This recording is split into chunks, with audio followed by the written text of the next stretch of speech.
I wish we could figure this out. Oh, live streaming is not available right now. Oh my goodness. All right. TikTok's still going for us though. Waiting for the opportunity to order a Lightning. Yeah, that was all him. That was him jumping on it at the very first moment. All right, I think we're gonna get. Now it's still okay. I'm gonna turn that off. I think maybe it's trying over here. Oh. Yeah, basically before Jim Farley even came out on the stage, I was pressing refresh and they allowed me to order. Yeah. So he was ready to go when the Lightning order came up. So maybe you'll have to pull it up on your phone so we can see it. Place deposit on day 4. Yeah, we were day 1 on all of it. So, okay, I think we might be going on. Can YouTube hear us? Are you guys seeing us? It's weird on our end right now. Okay, I think we got them both. It's a little choppy, but on our end. But all right, so obviously it was an exciting week for us last week because we got the Lightning. So we're ready to answer questions. You might have to go back a little bit on TikTok and answer some of those that have come up already. Like top 3 likes and dislikes about the R1T. I don't even know. The dislikes are going to be, I would like CarPlay. I would like, and these are probably all UI stuff, or most of them UI stuff. True. CarPlay, I'd like that. I'd like a easy integration of be able to put in an address from like my phone, like share to the car, like Tesla used to do. That I could probably deal without having CarPlay if I could have something like that. Yeah. And then. But that's something that's probably going to come with updates. It just hasn't come yet. So, yeah. I mean, I think it's on its way, but. So that's 2, I guess, right? Yeah. I mean, it's a little tight for like size. Like inside, it's a little tight for size, but otherwise we just like it. I know I can still hear it on here. I'm trying to find, I think it's this one. Goodness, there we go. Okay. We're new at this. The 3 likes that I like about it is smaller too. So I mean, two can be true at the same time, and so it is a little bit smaller. But then you also have it's a lot fast. It's very quick. And so, which truck wins the drag race? It's the R1T. Yeah, we did a 0 to 60 in the Lightning the other day, and granted, we were at 40% state of charge, so maybe that was part of it. And it was like 4.6. So yeah, it was slow. Like the Rivian just feels faster as far as speed wise. When you hit the accelerator, I mean, you're getting slammed back. Like the kids will be like, warn us, because they just get slammed back if we hit the accelerator. So, but all right, we got questions over here now too. There's like 2 screens. So if we don't answer your question, ask again, because we'll try to come back to it. But how much louder is the R1T at low and highway speeds? It's better than the Model X, I'll tell you that much. But it is quite a bit better than the Model X. At low speeds, I mean, overall, it is louder than the Lightning. Yes. So I don't. But it's not bad. No, not at all. Especially, again, coming from the Model X, we got in the Rivian and we were like, wow, this is a lot more quiet. And then we got in the Lightning and we were like, yeah, it's a little more quiet, so it's not a huge difference. It's pretty quiet in the Lightning, if you ask me. I was very surprised at how quiet it was. Yes. So how much do we miss the Tesla chargers? Well, at this point, and as you guys will see, quite a bit. Yeah, we haven't put any of the videos up yet, but we tried to go take the Lightning to do a test with it, and it was no bueno. It was not a good first experience. And obviously, like one of the last videos on TikTok or on YouTube, we were showing some of the struggles of charging the Rivian on it too. So it's just we missed Tesla. the towing one, and then going to Minnesota, it was fine. Yes. But then coming back, we had a little bit of a struggle. Yeah. So. Yeah. So. Yeah. But then we're trying to figure out if there's partly a problem with the Rivian and Electrify America too, because when we got in Council Bluffs on the way back, there was a gentleman there trying to charge, and it just wouldn't charge. And more than likely, that was the actual Rivian. But anyways, make sure we're not missing any of these here. Okay. Sure we are. I know. Oh boy, this sounds like a question for you. What's your thoughts on the Lightning thermal management so far? Well, that is going. We tried to go do some DC fast charging with the Lightning. Unfortunately, Electrify America is out to get us and won't let us charge. And so I believe that their thermal management is going to be pretty well, but they're charging how fast it can charge, the rate of charge, is a little bit less when you're comparing it to the Rivian. It'll be interesting. We need to do a test of like 10 to 80% on both of them, because that's kind of where you're going to be at in the battery. Yeah. And see which one's better. We need to go take them side by side and charge them at the same time. That'd be a good thing, because that's where most people are going to camp out at when you're charging. So let's see. We got more. There was when did we pre-order the Rivian? So May of 2020. Yeah. So we waited 2 years on that one.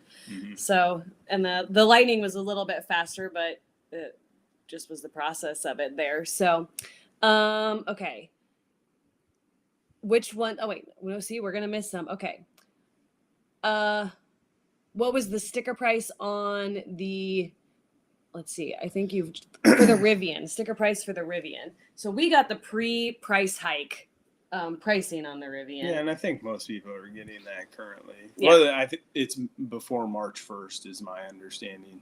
Yeah. If you put in an order before March 1st, and so we paid $78,000 for it roughly, with some of the extras. I did price it out when they switched it over. That same truck was going to be 102, so that price hike was pretty substantial. Yeah. So I think it was, we thought about pulling our reservation initially when they first did the price hike, because it was a big enough chunk, because it was just kind of like, really? Like, you can't just do that. But I'm glad they brought it back down, because we really wanted the truck. So, all right. I lost. Okay, which seats are more comfortable? Hands down, it's the Lightning. Yeah, it's very plush, and they're two different sets of seats. So comparing them, the Rivian, I don't know how to explain it. It's like a very luxurious kind of feel to it, like a sporty, luxurious feel. That's how I would explain it. Yeah. It hugs you. It keeps you in the seat.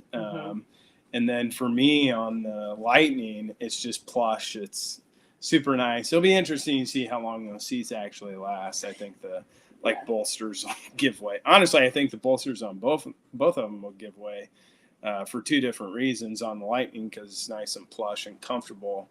Yeah. And then on the Rivian, I believe it's because it doesn't have running boards, and to get up in there, you're kind of scraping over that bolster each time. But I could be wrong. Yeah.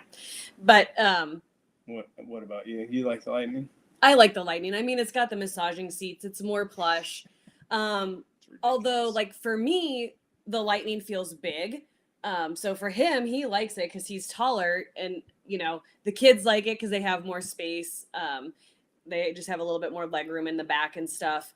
But the Rivian, like, when I'm driving it, it feels like the right size for me. So I kind of like that feeling of it. But as far as the comfort of the seats, you can't really beat the massaging seats in the Platinum Lightning. So, okay. Let's see. We'll switch back and forth here. Does the Lightning have auto lift in the back for hauling trailers? It does not, does it? Auto lift. ride ride? leveling. No, Yeah. it doesn't. Yeah, no, I didn't think so. It's a truck. I mean, Ford did an awesome job with that, where they just if you have all the EV settings off, what I mean by that is the one pedal drive and the hold, auto hold, all that stuff off. I believe you put somebody in there that is used to driving an internal combustion F-150, and some people may not even know it's an electric vehicle, other than how fast it is, how quick it is. Yeah, the integration was really seamless. They did a great job. And one of the things for us, well, because I learned everything from him with the nerdy side of things, is the Lightning doesn't give us the information that we want, because we're so used to digging really deep into the numbers that we want to see the graphs, we want to see all the numbers, we want to see all the information, and the Lightning doesn't give us that. So that's been a little bit of an adjustment. When we were towing, we're like, what? I don't even know what information I'm getting here. So that was a little bit different too. So, okay.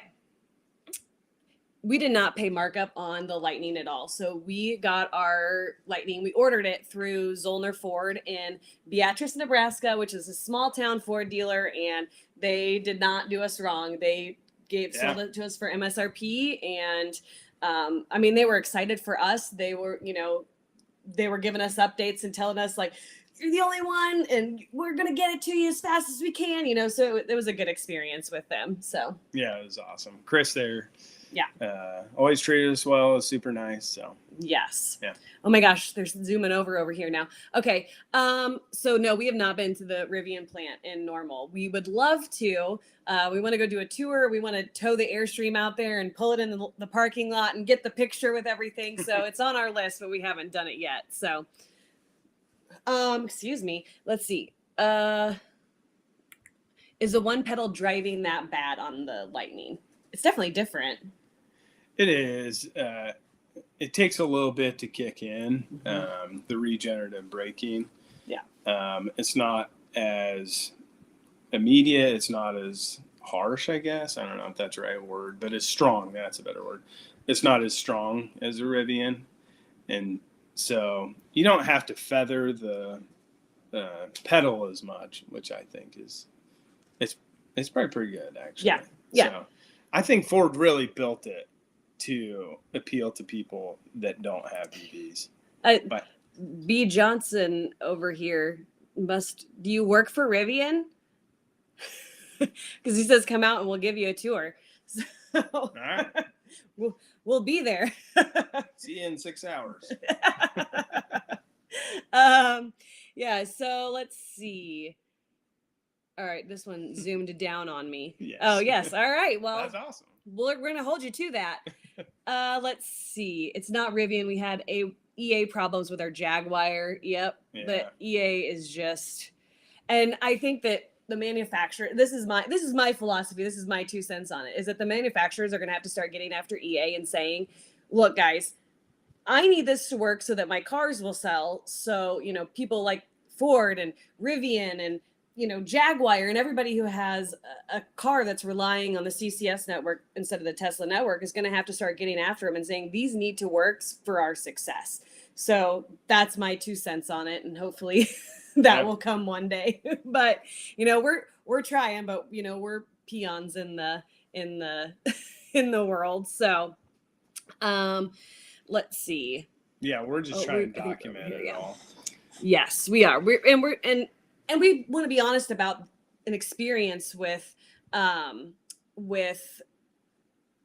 what it is like to own an EV, what it's really like. We're not going to paint a rosy picture of it if it's not rosy, but most of the time it is, and we absolutely love it. So we're going to share that experience too. Yeah. So, that's just kind of, that's the way we're going to do it. Let's see. What are your thoughts on the Rivian being able to get all the Adventure Network chargers installed by the end of 2023, according to their map? I like it that they are doing it in-house.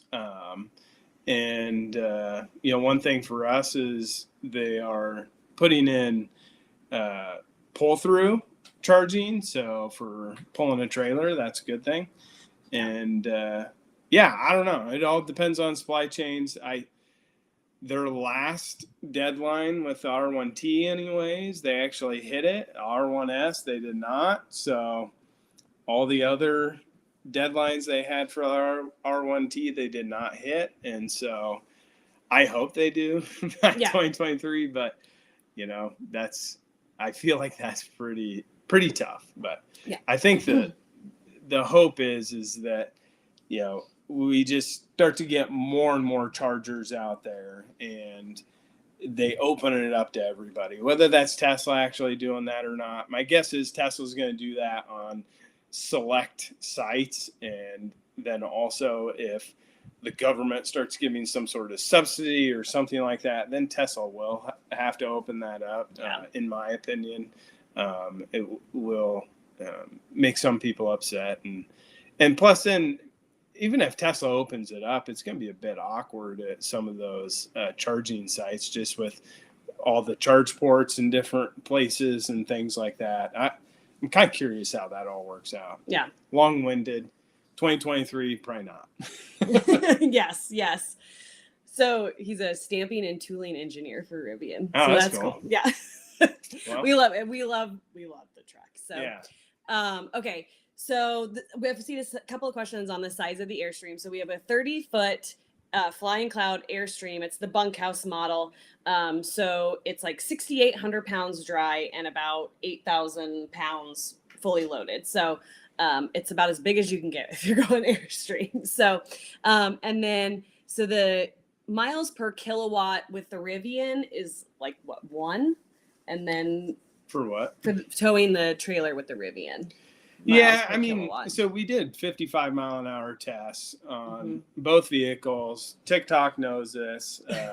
We released that information on the Rivian. It was 1.18 basically, and the Tesla was Tesla. The Lightning was 1.2. So basically the same thing. The Lightning has a little bit bigger of a battery, and so it will go a little bit further. But yeah, it's basically the same thing. 1.2. That's at 55 miles an hour. Yeah. I personally always shoot for 1 mile per kilowatt hour, and I just vary my speed based on that. Going out to Colorado, it ranged anywhere from, on the slower portion, 55 miles an hour, to some areas I was doing 65, 70 miles an hour. Most of the area I was doing 65. Yeah. So, and that was hitting right at the 1 mile per kilowatt hour on average. So, and that seemed to be a good amount of space in between chargers that, you can make it from one to the next. Yeah. That's what I shot for. And that's probably what I'll shoot for on the Lightning. Yeah.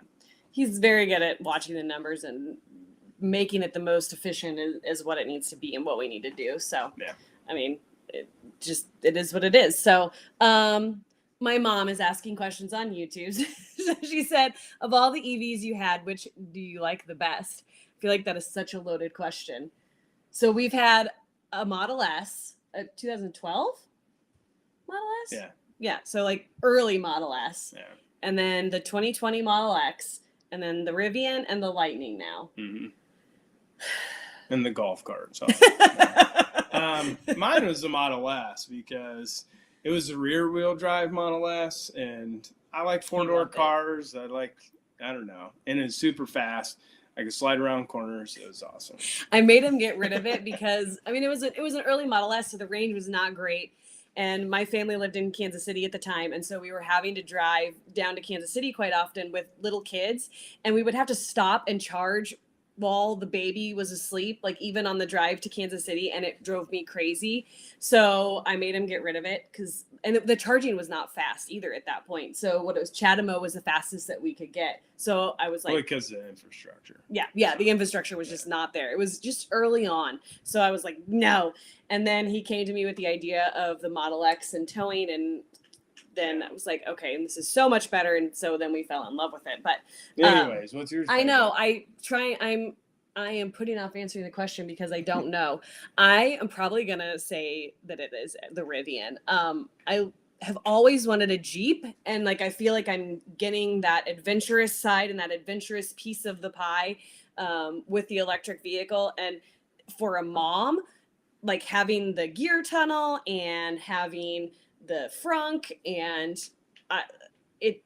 the feel of it is kind of, it's just different, you know, like the Ford is cool in so many ways, but it's definitely like a legacy automaker. It's familiar. It's something you've known and you've seen over and over again. And the Rivian is just so unique. So I really like the Rivian. Yeah, so. I knew you'd say that. So now he's been driving the Rivian, and I've been trying to get him to let me drive the Rivian daily for my car. So he's like, "You're telling the world this so that they make you let me." So I get to drive it. Okay. We did get a really good price on the Rivian. Okay. Can you compare the software experience? What? You're seeing something. Just reading. I know. I'm like, you're seeing. And we're like not keeping up with them because we're trying to hold on and not lose any questions. So the question was, can you compare the software experience? Go ahead. Personally, so right now the Ford has a lot more stuff to it, but I like it. And I said this when we got the Mach-E and tested the Mach-E out, that it just felt a little bit clunky to me. It felt a little outdated almost, you know, like it does all the things that you want it to do, but I just don't like the look of it. And I really like the look of and the feel of the software on the Rivian. It's very clean and looks really nice. And I like the way that everything's integrated and I can find it. I feel like stuff's a little bit buried on the Ford. Like I don't know where to go to find it. And I feel like I kind of intuitively know where to go on the Rivian to find it. Yep. I would. Yeah. Yeah. I don't know what to say about that. So it is a bit clunkier on the Ford. Yeah. Both of them have their problems. So it's a hard comparison. The Ford initially, when it boots up, there's a bit of a lag, and I was worried about that because that was the first experience I had with it. But once you give it 10, 20 seconds, like there's no lag. The screen is very responsive, but there are some things that are buried in it to try to find the charging percentage. It's a little bit buried. These are things I like to see, but it is what it is. They don't give you some things in the trips that Rivian does. So anyways, we get a little bit more of the detail in the Rivian. So they were talking about the AC over here, but somebody answered that question too. No, the AC on the Lightning is it's fine. Perfectly fine. Yeah. I saw that video too. We had an issue with the Rivian's AC, and then we just did a hard reset, and the AC started working. So I mean, there's no problem with either AC. No. Okay, so I haven't gone over here in a while. Let's see. Okay, hit the max tow weight or at least amount of runtime on Ford. So, I mean, we're for the platinum level Lightning, which is what we got. We're pretty much at the max when our trailer's loaded, but we have not towed with anything in it yet. So, but we are pretty close. But again, the Airstreams have such a massive load capacity. I don't know that we're ever going to max that thing out because it's over 2,000 pounds on a 30-foot. 2,300 pounds. Yeah, on a 30-foot travel trailer without slides. Like you'd have to try really hard to get 2,000 pounds worth of stuff in there. So, okay, build date of the Lightning. Oh, that was. It was May. I can't remember. May 17th or May 24th. I do not remember which date it was, but it was end of May. Yeah, and he's saying that they hope they don't omit the massaging seats. I just saw another comment on that, and I hadn't heard that. So, well, what the Ford dealership told me was on the Lincolns, you used to be able to get rear massaging seats, and they omitted that because of supply chain issues. So potentially they could be. I don't know the answer to that. We'll keep our fingers crossed for you because the massaging seats are fantastic. Yeah, they don't shut off. No, yeah. And we didn't know that. And we were out with Kyle Connor from Out of Spec Motoring when he had his Lightning, and we did like a camping thing, and he said that he slept overnight in the Lightning and the massaging seats stayed on all night. Yeah. And in our F350, they would turn off every 10 minutes or so. So we were like, what? So that's exciting that they do not turn off. Okay. Lots of people saying thanks over here. So thank you guys. We love that people are enjoying watching our stuff. We love sharing everything with you guys because it's fun. And even, coming back at some of the people that aren't so kind sometimes, we have fun with that too. So it's a lot of fun. We love sharing. So Raimondo's asking how long we have been married. At least a couple of years. Do you know the actual number? Yes, it is 13. He's got to do the math. Yeah, 13 years. We've been married for 13 years. So, but it's been a long, long ride. It's been good. It has. No. So price of the Lightning, we got MSRP on the Lightning too. Again, we use a dealership that was, we got some confetti. Thank you. That's exciting. Thanks, user 522. I know it doesn't. That's a lot of numbers, but yeah, thank you. That's woohoo! I feel like celebrating now. Let's see. Oh, it scrolled up on me. Okay. How did the Lightning do towing the Airstream? So we put up a real short video on TikTok of the Lightning towing the Airstream, like stability wise and all that stuff. It was fantastic, great, couldn't feel it behind you. And then we're going to get probably about, again, half of the range. So pretty similar to what we were seeing with the Rivian. So, if you ask us, it did great. So the interesting nerdy thing about the Lightning versus the R1T is the hitch height is only a 1/2 inch difference. So I thought that was kind of cool. Yeah. So we don't even have to change the ball height of our hitch. Yeah. And so he's asking how it compares. And I mean, both of them do a great job. The one thing I would say is the Lightning has mirrors that go out a little bit further. So you can see a little bit more on the side of the trailer. So that is a benefit. And we haven't, I'm going to call it the wrong thing. We haven't set up the pro backup assist thing yet. So yeah, which I'm not really that interested in. I am, because I hate backing the trailer up. Yeah, so I'm going to make it, we're going to set it up at some point. Okay. And then we can integrate the backup camera and the TPS into the Lightning, which we haven't done yet. So that'll be really cool. And we can do that, which the Rivian, we can't do that in the Rivian. So, we're just, as far as capabilities, almost identical. So yeah, that was the kind of the one we were just answering. So what's your, oh wait, we got to go to TikTok now. See, we're trying to switch back and forth. Okay. Would you have wanted a Tesla Cybertruck over your Lightning or Rivian if it were available? I probably would have got all three. I don't know. I'm not the financially smartest person in the world. So we have reservations for like everything because, we put in the reservation for the Rivian because it was going to be out first, hands down. And we were excited about it anyway. When we saw the pictures of it, we were excited about the look of it, the feel of it, the idea of it. But then we started to, wonder if it was ever going to come out. And so we started putting in the reservations for everything. So we'll kind of see how it goes when everything actually starts coming out. So we may actually get a Cybertruck too. We'll see which one we get rid of. I mean, it was sad getting rid of the we really liked the Model X. It was sad getting rid of the Tesla. So I can see a Cybertruck in the future for us. So in a different life, we probably would still have the Model X. Yeah.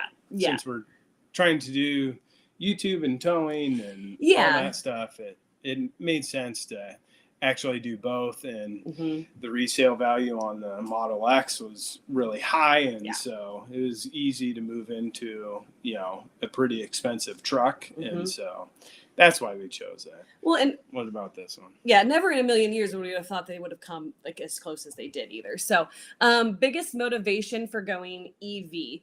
I mean, you're gonna have to answer that question. He convinced me on it because, like, I mean, in a former life, way back in the day, I had a Z28 Camaro and I took it to the drag strip and I raced that thing around all over the place and I loved it. So I love quick cars. So that's kind of how he sold me on it. But it was really his idea. So you have to tell him why. Yeah, I mean, I've always loved technology, love all that stuff. I love new things. Not scared to jump into something that I know nothing about, Mm-hmm. and that basically was electric vehicles. And so I'm going to continue to stick it out here until something else arises, Yeah, and so we have found that it's actually been fun, like figuring it out. Like when people, it's continued to give us motivation when people are like, you can't, and we're like, oh yeah. Watch us. So we go and figure out a way to do it. So that has continued to keep us motivated in being like, well, you can though, this is how you do it. So we like doing that. Question. So miss the gear tunnel. I haven't gone on enough trips or done enough stuff in the Lightning yet to know, but I think I will miss the gear tunnel. I really like it. I like that you have a little seat real quick that's low enough for the kids to sit on if they need it and stuff. So I think I am gonna like it, but we just haven't really done enough stuff in the Lightning yet to figure it out. So yeah, we're going to take it on a trip to a family reunion coming up, so that'll be good. Good trip. I can't remember. It's like a little over 400 miles. So, I think so, yeah. We'll know yes. more about, road tripping with the Lightning versus the Rivian, and we'll see. I think it'll be perfectly fine, but I don't know. Yeah. So the gear tunnel is awesome. The gear tunnel is. It's not gimmicky at all. They did say, was it a gimmick? No. Like it's so useful. Yeah. It just really has a lot of great uses. And the kids were arguing over the snack bag being down at their feet. And I mean, like we were screaming, crying, like they were all fighting about it really bad. And so we threw it in the gear tunnel and they can open it and get into it and get the snacks out if they wanted. So, so we love the gear tunnel. Yep. So, again, the question, we've got a lot of questions on the Airstream weight. So we'll just throw it in every once in a while for people that weren't here the whole time. So the Airstream is 6,800 pounds dry and about 8,000 pounds fully loaded. So it's as big as you can get almost for the Airstream. Approximately how many miles each have you towed? How's the consumption on each? So yes, we got around 1 mile per kilowatt hour in the Model X, roughly. And then, so we have put a lot more miles in on the Rivian towing than we have the Lightning is probably what 20 miles of towing. I don't know. We did just the little test. It was over 40 miles. Yeah. So then after that, we tried the DC fast charge. Yeah. It didn't work. Yeah. But anyways. I'll probably post that on TikTok tomorrow. Yeah.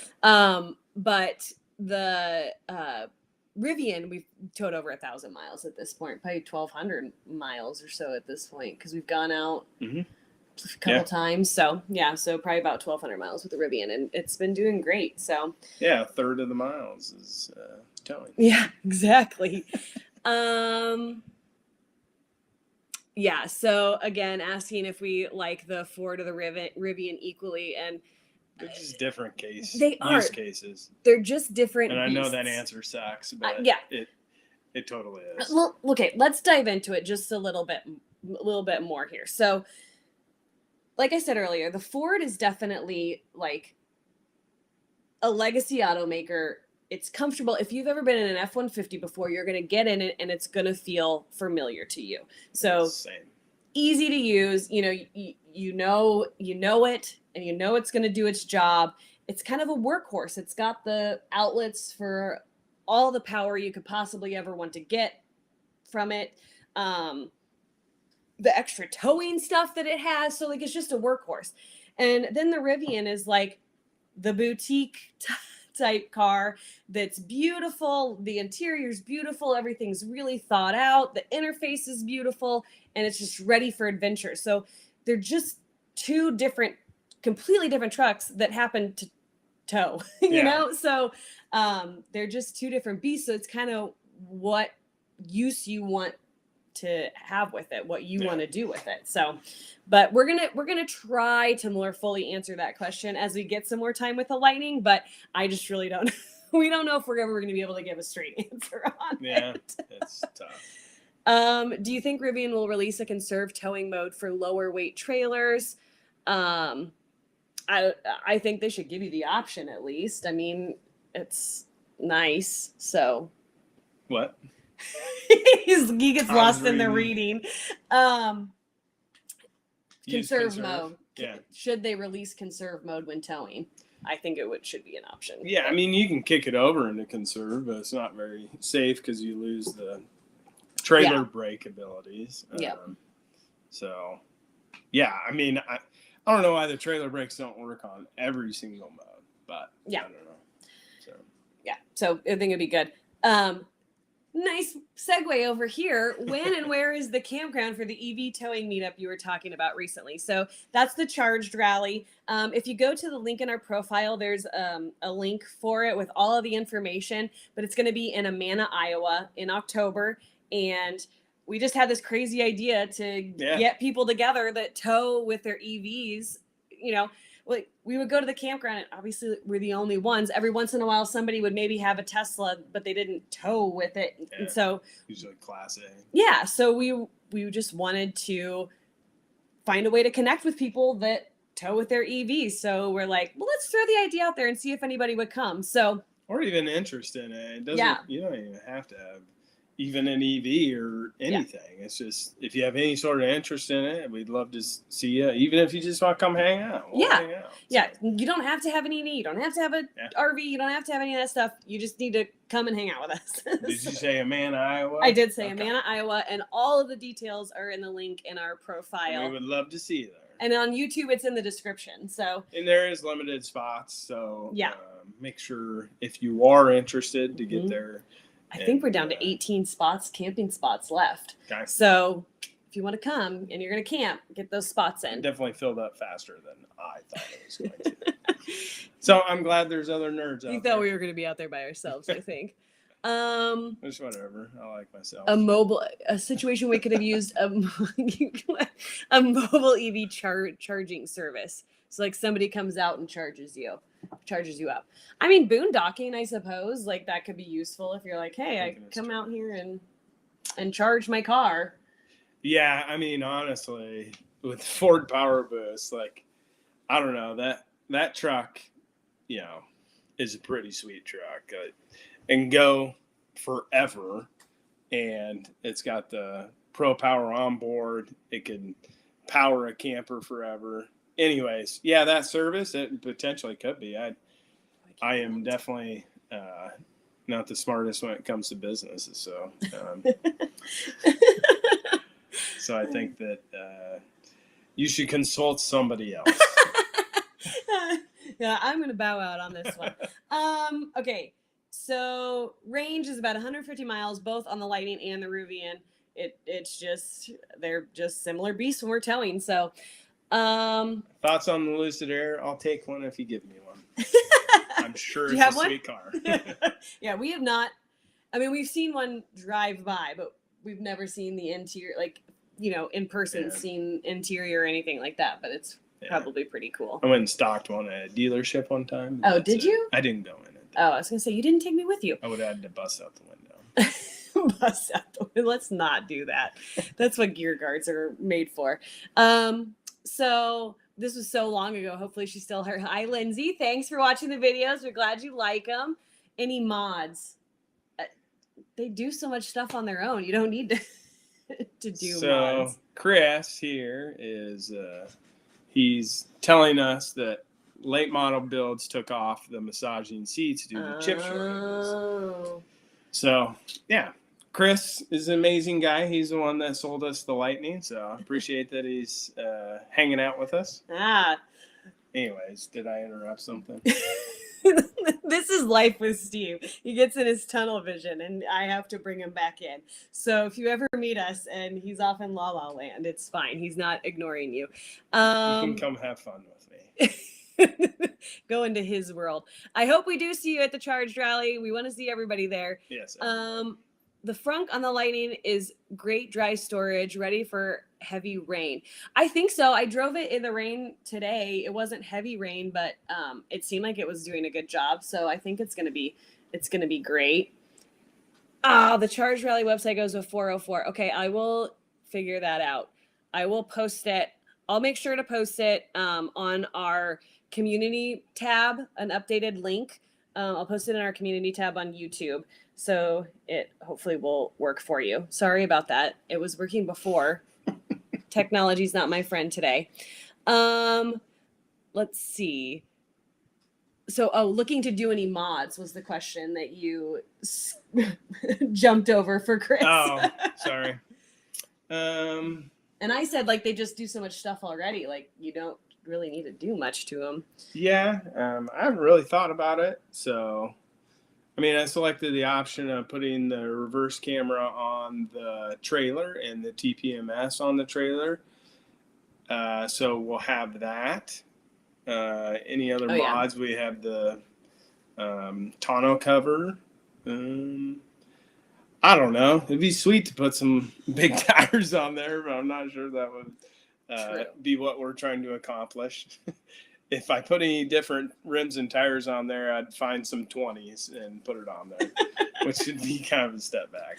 But it is what it is. He's wanting to find somebody to just give him some. He's like, you want to like lend them to me? Yeah, I know. Try it out and see if there's a difference. Okay. So had his money in for the Lightning for a year and no signs of delivery. Any insight? I wish we had insight. I think. I don't know. You tend to watch the forums more than I do, so I don't really know. No, not much insight other than call your dealership or call Zollner Ford, Chris at Zollner Ford, and ask him. He would know more than me. I don't know. Yeah. So, or call Ford themselves. I don't know the answer to that. Yeah, and that's what I mean. We just tried to stay in contact with them all the time, both Rivian and Ford. You know, when we were awaiting our deliveries, we would just bug them as much as we could and be like, hey, any updates? You know, so, and as far as the Rivian went, you know, we told them, like, we were up front with them and said, hey, we'll take pretty much any configuration. So if you've got one, you let us know and we'll tell you if we'll take it or not. So I think staying in contact, and it did pay off for us because our original configuration was, launch green with the Ocean Coast interior on the R1T, and they came and they said, we got an L cap with the mountain interior. Do you want it? Yes, we do. So I think staying in contact with, you know, whoever you're getting your delivery from is important.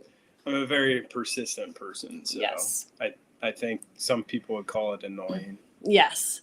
So, me. See, I'm ignoring that statement. PlayStation or Xbox? Our son would say Xbox. He's even got a shirt. That's what we have. Yeah, it is what we have. Well, we have like an old PlayStation. Like old PlayStation, old Xbox. Yeah, it is.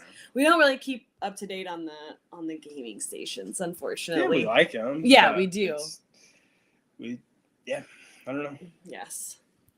Liv's here. Hi, Liv. So we are crunching down. We're gonna find a time to come back out and see you in Colorado again. So she's Mach E vlog, and they just got their GT. So excited to see more of that. I've been working on videos and Charge Rally stuff, so I haven't had a chance, but I saw they put a video out on it, so I got to go watch that and see. Just today. Yes, so I got to get on there and watch that when we're done with this. But yeah. So let's see, what else? Do we have any questions over here? What voltage is required for at-home charging, and what's an honest charge time from home? So voltage, what's going to be best is going to be your 240 volt. I'm not a licensed electrician, so I'm throwing this disclaimer out there, but I have learned a decent amount. His brother's one. Yeah, so 240 volt is going to be the most efficient, and you need a 50. Well, you need to be able to chunk out 50 amps of service on that. So it can be a lot on some houses, depending upon your panel. Fortunately, we have a large panel, and so anyways, an honest charge time from home. So, and half hour every day. I mean, that's honest truth. And so it really doesn't take that long when you're at home. I am surprised how long the trucks do take, but their battery pack is roughly 30% larger than the Tesla was, and not as efficient. So you're going to burn more during the day, and so it will take a little bit longer. So probably an hour. That's every day if you plug it in every day. Yeah. So, and having two of them, I mean, we can manage plugging one of them into just the regular wall outlet with the amount of driving that we do the amount of driving that we do in a day. And so, we just have to make sure that every night we plug in. If we're using the 50 amp, we don't have to plug in every night. We can go a couple of days without having to charge because it charges up over the course of a night. So, True. It's so we can alternate vehicles. Yeah. So, and that's day to day. I mean, obviously, if we're going on a trip, you're going to be DC fast charging. We love to do that. Yeah. So. Will you get the efficiency tires for the R1T to improve the efficiency? I would love to. Send me some. That's how I had it spec'd, and then in the beginning, because of that, like getting the most efficient. But honestly, I feel like giving worst case scenario and accomplishing it is better than having the best case scenario and accomplishing it. Yeah. Because then if you have the 20s on the Lightning or the 21s on the R1T, then you're probably going to go 10% further, maybe 15% further from some of the stuff I've seen. So add 10% onto that 140 for the R1T and 150 for the Lightning, and you got an extra, 14, 15 miles. So you may be able to go 160 or maybe 170 with the 20-inch tires on the Lightning. So yeah. Pop-up campers would be much better range. Oh, sure. Yeah, we're sure. We have not yet tested that out. We are trying to get in contact with a local dealer to get them to borrow one so we can actually go test it out and have a real answer for that question. We want to actually try a few of them. We want to try a teardrop. We want to try a pop-up. We want to try there's all kinds of different setups. So we want to kind of see what the difference is. So a less efficient one too. Yeah. So I would like popular ones that people actually are going to go out and buy. So yes. So okay. I'm like, now I'm getting distracted by the comments. Okay, so has your power tonneau cover survived? No. That's partly my fault. I had something in the way, and it's it went too far and got jammed, and I pressed it back, and so it died. It should obviously do better than that. It should be able to sense something's there when it puts pressure on, but it is what it is. And now they have a part shortage, so it's like we're driving around with a janky tonneau cover. Yeah. It's not good. We haven't done drone shots of the Rivian because it just looks terrible. Because it's like off kilter. There's the first one as it comes out is jammed in there, so there's a hole. Okay, so I don't think will we get the R1S? I would love to get the R1S. I don't know if we will get it or not, but that's one thing. Beautiful. Yeah, we don't have a reservation on that. No, we don't. I would love to. And we actually, I think originally had it on the R1S and then switched to the R1T because it was going to be first. And I don't know, maybe not, but I really wanted it. So maybe someday, but we don't have a reservation on it. So, good. The Charge Rally website works for Robert over here. The Charged Rally website was working. Nice. And then Raimondo was saying a solar roof mod, that would be cool, just to get a few extra miles of charge. Like it would be so cool if they had the, power to do that. Somebody, though, I saw on one of the Facebook groups that I'm in for towing with EVs, and they had created their own trailer for like battery bank, I think, trailer for the car. And I told him, I was like, you need to bring it out to the Charge Rally so that people can see this, because he's created it on his own. So that would be super cool. Yeah, I mean, solar roof mod. I'm not sure if you're talking about on the camper or like on the trucks. Oh, yeah. And so you could do like, I've mathed it out on a napkin math or whatever for a tonneau cover. And I mean, it's so limited on the miles that it adds per day. I'm probably going to do it because I'm that big of a nerd with that stuff, but it'd be very limited, maybe 4 or 5 miles a day. Mm-hmm. And so, but I don't know, challenge me to it, I'll do it. It'll be a very boring video for 99% of people, but Yeah. I'll have fun. Yeah, he will. He loves doing that stuff. So I work at Rural Public Power District in Nebraska, wanting to put an EV car show together. Yeah, if you put one together, we were around that weekend, we'd definitely come out and show off the trucks. So we love to get them out in front of people and show them how cool they are. So yeah, that'd be fun. In both vehicles, we've had people follow us back to the house. Yeah, like walk into the driveway, like follow us home. So it is what it is. Yeah. You buy, limited vehicles like that, it's bound to happen. Yes. Okay. Oh, yeah. So they do have some Rivian Action Network chargers out in Colorado, and we do need to go hunt them down the next time we're out there. My understanding, there's one. Yeah. And then there's 2 in California. I'm not sure about any others. I think I saw one in Minnesota or Michigan came online. I don't know. Okay. I remember seeing it somewhere and saying, I was like, oh, cool, there's another one. So we did sell the Tesla. The Tesla is gone. We traded it in for the Lightning. So it's gone. It's a sad day. It's gone. It's gone. Yep. It's gone. It's a car. Okay.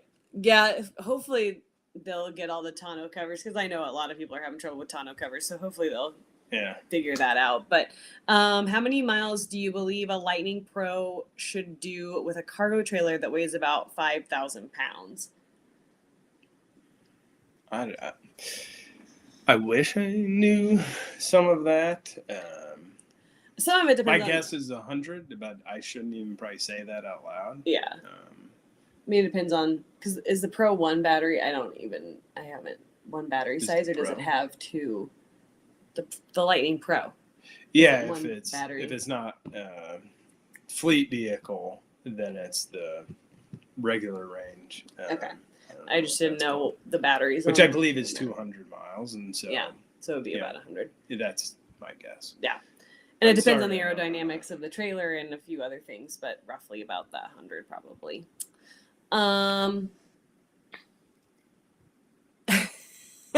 We should try that for a night and see what happens. So do you charge the Lightning from the wall and the R1T from the Lightning?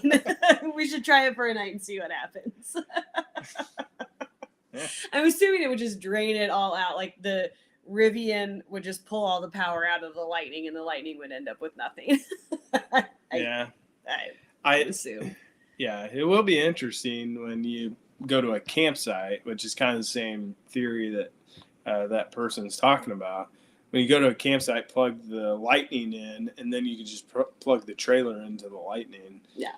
And then you won't be overloading, because that's what everybody worries about, overloading the pedestal. And so you wouldn't be overloading the pedestal at that point. Yeah. So at the campground. Yeah. I'm not sure if that was articulate it very well. But yeah, it'll be interesting to see. Like we have a lot of things to test, especially with the Lightning, that we want to go out and get out there and do, and we just have so many things that we're doing. So we're gonna get the time and go get out there and do all those things. So okay, which version of the Lightning do you guys have? No, so we paid MSRP. Our dealership, thank you, Chris, they kept us at MSRP, and we have the Platinum Extended Range Lightning.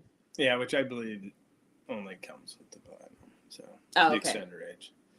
So I can't keep up on all the different configurations of all the different trucks. So I may be missaying some of this stuff, but all right. Oh, thank you, Alan. Alan loves the videos. Glad you are enjoying them. Katie works very hard putting those together. I do. It's fun though. It's my creative outlet. Are you getting solar panels? So we have solar panels sitting in the garage for the trailer that just need to go up on the roof. So yeah, it's finding time to do that. And Tim says, if he's still on here, Tim says he'll come help you if you need help to do it. So I need time. I know, we got to get the time because they just did an install on theirs. So, but yeah, well, and we would love to get them on the house too. That would be super cool. It's just a bit of an investment, and we keep blowing all of our money on cars. So. But anyway, if the R1S had the same towing capabilities, yes, we would have opted for the R1S instead. But then I think if I would have seen the gear tunnel out in the wild, I think I would have been disappointed that we at least didn't try it. Because I like having, to me, the gear tunnel is a replacement almost for that back portion of the R1S. And so I like having the truck bed too, because if you have dirty junk that you don't want to put in the truck, you don't have to. You can throw it in the bed. So it would have been nicer for Bella. Yeah, it would have been nicer for Bella, and that's the one thing, is it would have been better for the dog. But otherwise, I do like the truck and the gear tunnel and all that stuff. Yeah. So, oh, the in-video link was broken. Oh, good. Okay, I'm glad you found it. Yeah. Oh, I bet a rock would be a nice pop-up too. Yeah, somebody, start sending Rockwood messages that they need to let us borrow one of those, because Rockwoods are good trailers. Yeah, the aerodynamics are pretty important. So when we tested, we didn't have our Airstream at the time, but when we had the Tesla, we rented an Airstream that was comparable in size to the traditional camper that we had at the time, and we found that it was a pretty significant difference between the traditional, so to speak, trailer and the Airstream. So it is important.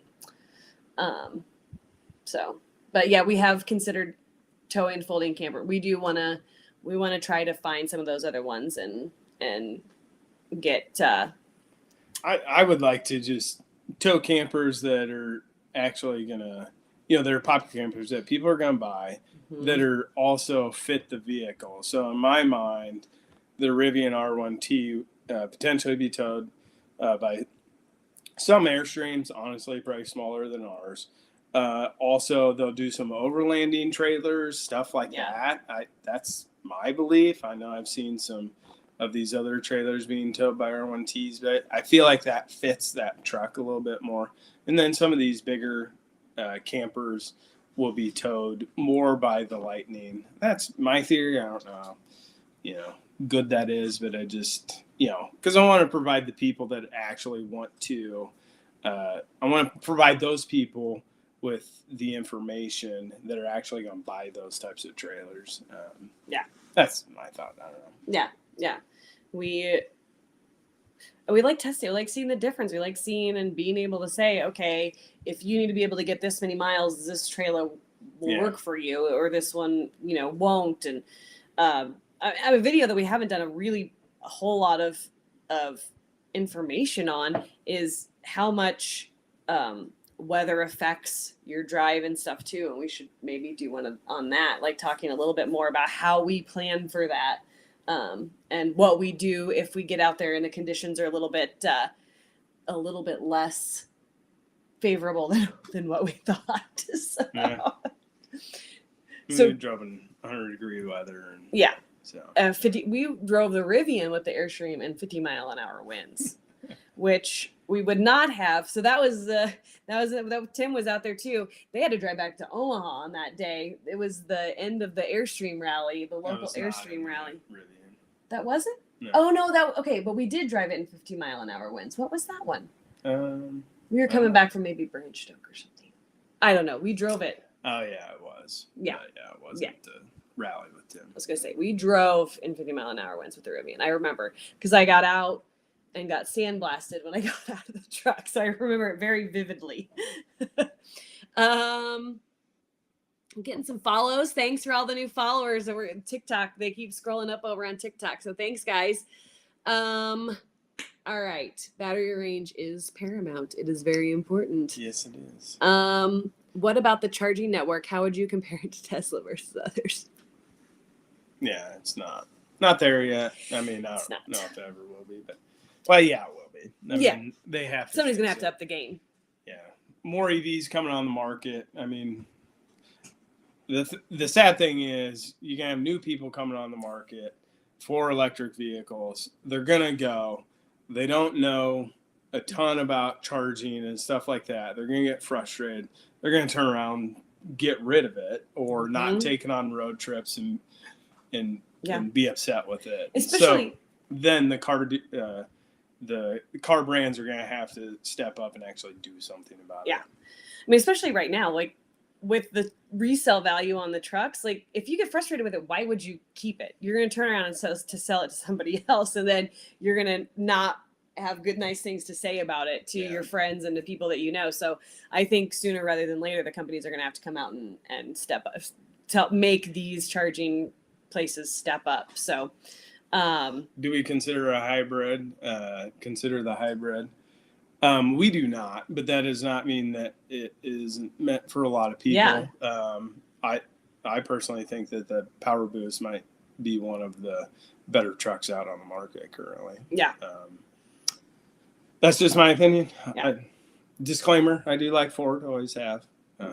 Yes. So. We kind of have been we tried to drive a Ram for a while. Yeah. Like we just couldn't do it. So yeah, unfortunately, I mean, the newer Rams do have a lot nicer seats and stuff like that. So, we just like Fords. But and plus our name is all electric family, so it's not we're stuck now all hybrid family. All hybrid. And that's not to say that we wouldn't like to test some of the capabilities too and get some comparisons. It's just we can only do so much. So, okay, I saw a couple things come up here. Alan, work hard. Just work hard. That's what you got to do. Okay, my tonneau cover ate. No, that's what I was laughing at. My tonneau cover ate a small nut last week. I was opening it and didn't notice it was in there. Good. I'm glad yours continued to work properly. Yeah, that is really funny that it ate a small nut. I feel like I would have been like yelling at the kids, like, who put a nut in there?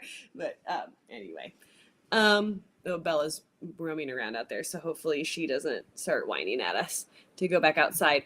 Oh, she already did. Okay. Do the Ford and the Rivian use the same charging station? Yes, they do. They both use the CCS charging network. So probably. Okay. I drive a Model Y. Are the trucks way less efficient even when not towing? I'm going to wait till Steve comes back for that question because he's going to have the numbers in his head better than I am. I mean, yes, they are. Especially the Lightning. I like just driving. I think it was getting under 2 miles a kilowatt, like just a kilowatt hour, like just driving. So how much less efficient are the trucks? Like what was the Tesla getting like driving day to day? So roughly they're about probably 50% less efficient. Yeah. I don't know if that's the right way to put that. Sorry. So if you got 2 miles per kilowatt hour. That's 500 watt hours per mile, because that's how Tesla does it. And so Teslas are roughly like 300 watt hours per mile. So, or in the other terms, it'd be roughly 3 miles per kilowatt hour. Mm-hmm. So I don't know. Check my math on that. So it's definitely more efficient, I would say. So it'd be 50% more efficient. Yeah. If that's correct. But I mean, the trucks have, I might be wrong. This is me just asking him. This is constantly how our conversations go. But the trucks have big battery packs in them, so they're going the same 300 miles that the Model X was going, because the Model X had a smaller battery pack in it, correct? Yeah. Am I saying that right? Yeah. So even though the Model X was more efficient, we can still go the same range with the trucks, because the trucks just have bigger battery packs. Mm-hmm. So, which does make them longer to charge. Yes. So that is a thing too. And then when it's on the CCS network and it never works, but let's not talk about that. Okay. We've always made it to where we needed to go. Yes, so we have. Yeah. Even when we couldn't get a charge towing the trailers. So you can do it. All right. Has anyone found a solution to quick disconnect the weight distribution hitches? You just got to move really fast. No, they do. Obviously, the big hope is that those charging stations get opened up so that there's more room for trailers. And a lot of the times we don't have to disconnect, even if it's not built for towing, because you just get creative and you find a way to wiggle yourself in there alongside of it, behind it, and you just squeeze in and make it work without having to unhook. But it would be nice if they had like a fast disconnect for the weight distribution hitches for electric vehicles, or if they just made sure that every charging station had a spot for a trailer, and then other people didn't use them, but we've got it down to, I think, 3 minutes to unhook and about 3 minutes to hook it back up. So we timed it on time. So. Yeah. And we're moving quick, but it works. It was one of those things that before we started doing it and we were thinking through doing it, it was one of the things that we were kind of like, that's going to be a really big pain in the butt. I really don't want to have to do that. But then when we got out there and started doing it in the real world, it wasn't that big of a deal. Like, we didn't feel like it was as big of a deal as we thought it was going to be. Yeah, so unhooking, it takes, 3 minutes, but finding a spot probably takes another 3 minutes. So, I mean, 6 to 10 minutes extra. And it is annoying. Yeah. But not as big of a deal as I think we originally thought it was going to be. Yeah. So, no, we do not have any non-electric vehicles, including our golf cart. I guess our lawnmower. Our lawnmower is not electric yet. Lawnmower, snowblower. Yeah, but we have the Rivian R1T and we have the Lightning. And we got a 1919 Dodge. Oh, we do have a 1919 Dodge. That's even unleaded fuel. Like, that's like... Yeah, my grandfather restored antique cars. So we have one of the cars that he restored in our garage. It's a 1919 Dodge. It's very cool, and it still runs. It does. Mm-hmm.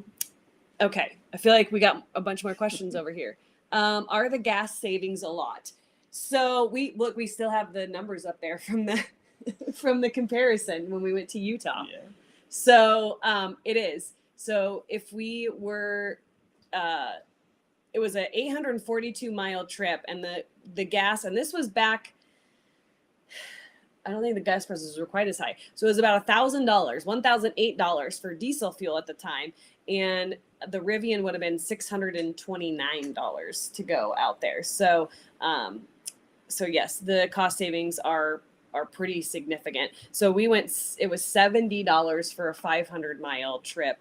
Gosh, so were we too high on that Rivian number? Because this was before we actually had the truck, right? I think that was speculation when we did that. We have a whiteboard over here that we write stuff on sometimes. We want to not forget when we say in a video. So. Well, that was 842 miles. I don't remember if that was out there and back. So it was 1,700. Oh, maybe. So I don't. Yeah. I don't remember your math. I don't either. But so when we went out to Colorado, which was a 500 mile trip, it was $70 total in charging. And we did charge one charge at a campground overnight, which we would have done if we were in a gas vehicle too, because we left after Steve got off work, and then we drove a little ways and we stopped and camped at a campground.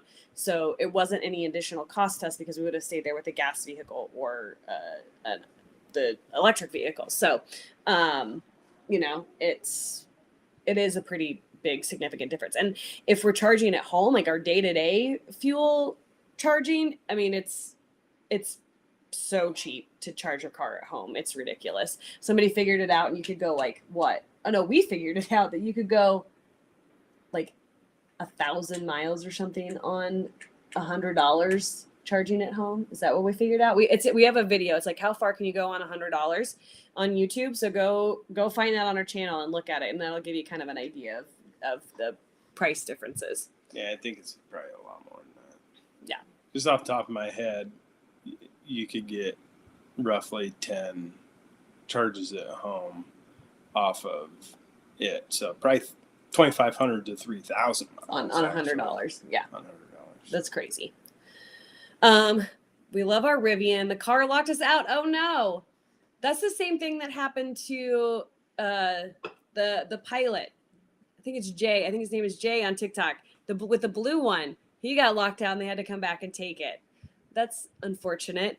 Both trucks have roughly exactly the same towing range. Pretty much. They're pretty straight across on that. So, okay, now we're going back over here.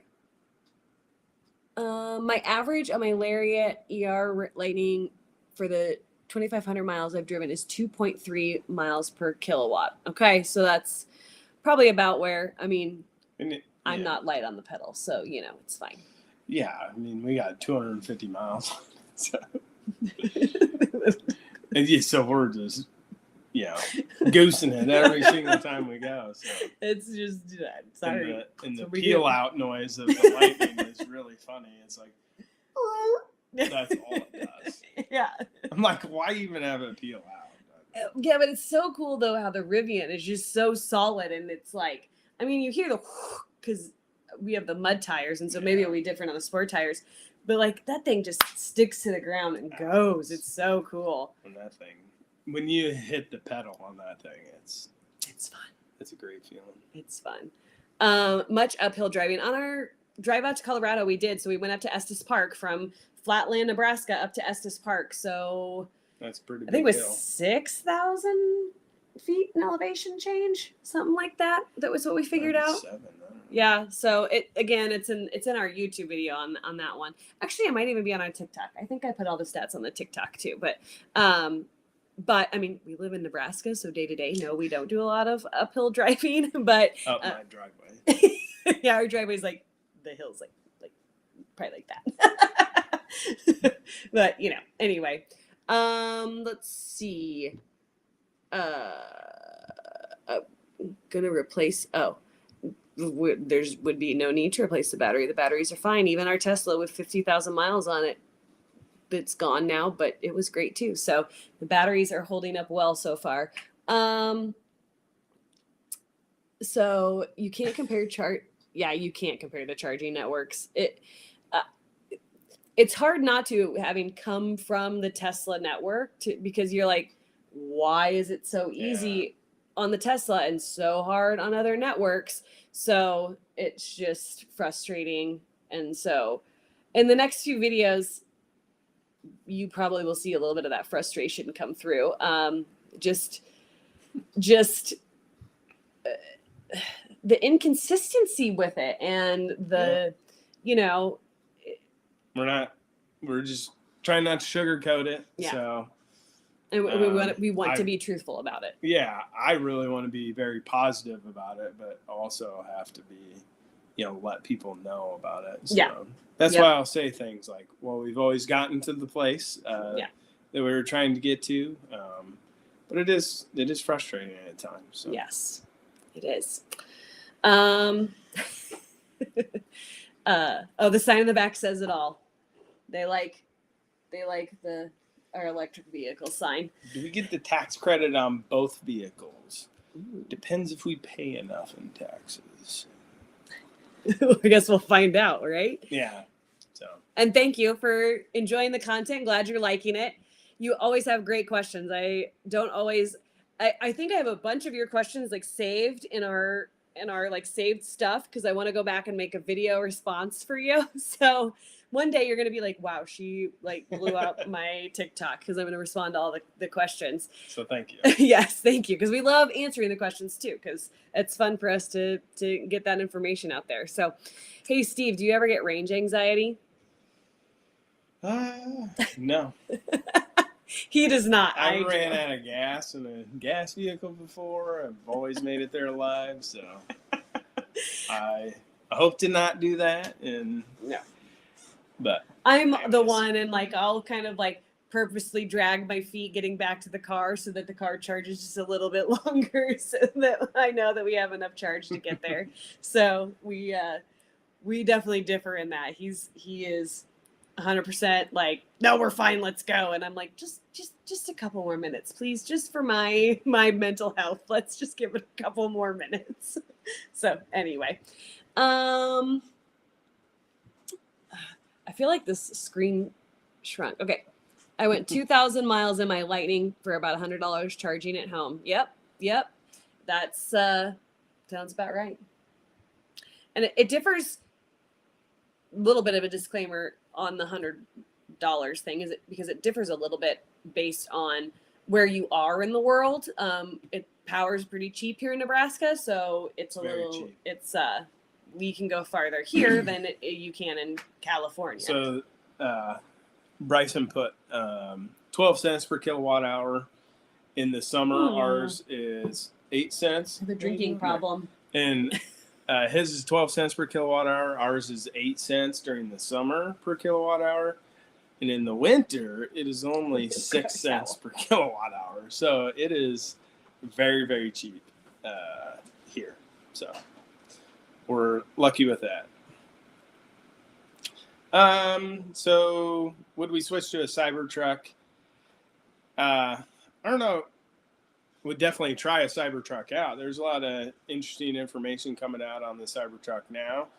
And so I think that it will be a compelling vehicle. You can say it's not the prettiest vehicle in the world, but it'll be interesting. I hope that the next trucks coming out, I mean, the Silverado is going to be 800 volt system. I would like to try that out on one of the trucks for sure. And I believe I saw a report that the Cybertruck is going to be 800 volt system too. So that would be interesting and compelling to me to want to move towards that. Is it more comfortable in the Rivian or the Ford? The Ford is definitely more comfortable just sitting in there, and just how plush the seats are, how nice it is, got massaging seats, all that stuff.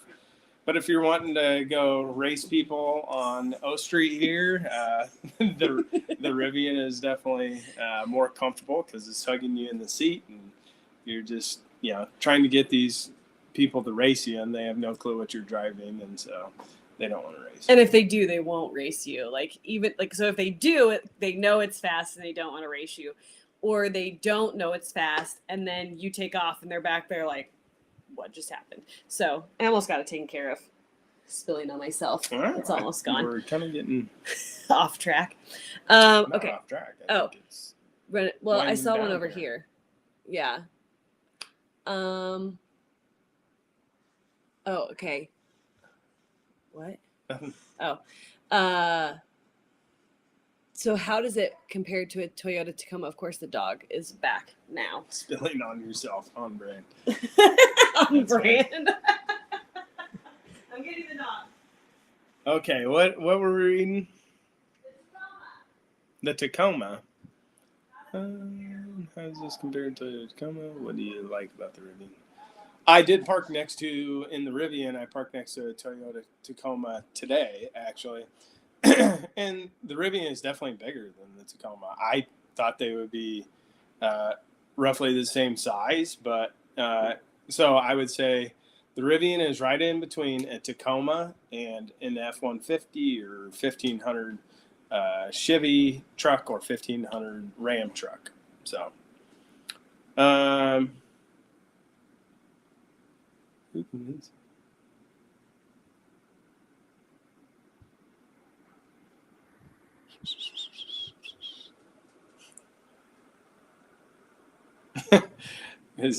Do most of your charging at work? Yeah, that would definitely be the cheapest.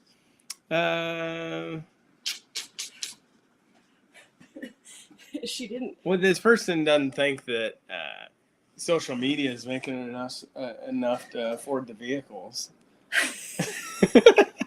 No. Yeah, it definitely doesn't. It's not. Maybe one day. Yeah. I inherited a railroad company, so that's how I pay for it. That is not at all what he does. Not at all. There's a cool kid over here that says, "What's up, Steve?" Hi, Max. Our nephew just jumped on TikTok. So, okay. See, we have more questions over here. Were you answering these? Did you answer Not any of really. these? Okay. I'm sure I just look like a dork. Sitting here by yourself. Well, the dog, what was wrong with her was she didn't have any food, and that girl does not miss a meal. And now she probably wants a treat because I didn't give her a treat before I came back in here. She is spoiled. Yeah, we're super excited to get the comparisons out between the Lightning and the R1T. We're working feverishly to get as many of them filmed as we can and get them out because we know everybody's excited and we're excited too. So, who convinced the other to go electric? So that is definitely Steve convinced me to go electric. It's kind of funny. So it's almost become like a combination of the two because I convinced him to start camping and to get an RV. And I thought it'd be super fun. So we did that. And then he wanted to get the electric car. And then when we combined them, we've been having fun with it ever since. But Steve was definitely the one. You know, he likes the new technology. He likes figuring out and learning new stuff like that. So he was the one that convinced us to go electric. By the way, it says that was in Monopoly, Steve, not real life. It's true. What was our first EV? 2012 Model S. Yes. Yeah. He loved it. I did not. The technology wasn't there for me yet, but now I can very confidently say I do not miss going to a gas station. So yeah. Okay. You'd have supercharging and EA charging with a Cybertruck. Yeah. So Tesla vehicles can charge on the CCS network, but no other vehicles can charge on the Tesla network. So when you have the Tesla, you have all of the chargers at your disposal. When you have any other vehicle, you cannot charge on the Tesla network, so you're charging on the CCS. So, you know, there's been a lot of talk lately about Tesla opening it up. That'd be cool. I don't really think they'll do it because they'll be overrun at this point because there's so much talk about how much better Tesla is than the CCS network. So I don't see them doing it anytime soon, but we'll see what happens. Yeah, like I stated earlier, they'll put it on low usage ones in the beginning. Yeah. And then go from there. Yeah. It really, honestly, I don't think it'd be very fair to Tesla owners. Yeah, I don't think it would be either. They're already kind of full in some places. So not around here. No. We would go and it'd be crickets. But okay. But first, don't tell anybody about the Midwest. Yeah, don't come here. It's terrible. So bad. You don't want to live here. I have my first mile drive next week and told my coworkers about the Rivian. The bed seems small. It is, but it works perfectly well for everything that we need it for. I mean, we went on the week-long trip to Colorado and took the kids' scooters. We took our electric scooters. We took a bucket full of toys for the kids. Bye, Tim. Looks like Tim's leaving. So if we put the dirty laundry, we have like big giant bags, and so as we fill it up, we'll put the dirty laundry from the camper in the bed of the truck, and we were able to get all that stuff in there. So it's yeah, for me, I don't like taking a bunch of stuff anyway, so a smaller bed is kind of nice. Yeah, yep, it does. It limits the amount of things that we can bring. And so the cool thing on the Rivian is the tailgate lays down flat and they have the cover on the back. So even if you want to get like plywood or sheet rock or whatever, you can still do it because it's long enough when you lay it down flat. So they thought that through, you know, so it's nice. It does pretty well. Yeah. So what's your monthly electric bill? A couple $100 extra. Yeah. Normal. Yeah. So that's not bad at all. Okay. Wow. There's like, we're getting re-energized with questions here. So, how was it in Colorado on the trails? Did so good. Yeah. And disclaimer is we know nothing about off-roading, and it did great. And we went on some red or difficult trails, according to the book that we had. And it handled it really well. We were very nervous in the beginning. Yeah. And by the end of it, it was pretty easy. Yeah. And I mean, it was pretty funny watching watching the Jeep guys or other people like just stand back and watch, and they're like, this guy's going to do this. And then we'd go do it and it would go on. And it was, and we were also not afraid to be like, hey, we don't know what we're doing, asking questions. And then when we did get to go out without a spec, that was great because they have experience. And so we were able to do it a bit more confidently. And that day it was great. Like you felt like you could have taken on just about anything with it. So, I mean, but there's some crazy videos out there and some of the stuff I wouldn't do, but it does a really good job. So let's talk about the Tesla Supercharger in our neighborhood. Yeah, it is getting increasingly full. The times that I've went up there, but the times I've went up there, there's still spots available. Some videos on the East and West Coast, I've seen people waiting in line for an extended period of time. So even Tesla in those areas has some work to do on expanding the charging network. So. Question, can Rivian use any character? I'm not sure what that means. You might have to explain. Okay. What don't you like? Oh, did we miss that one? Did you get Charge Station Pro for the lighting? No, we're trying to convince my brother-in-law, hey, Maddox, tell your dad he needs to come install that. We're trying to convince our brother-in-law to install it for us. But yeah, so.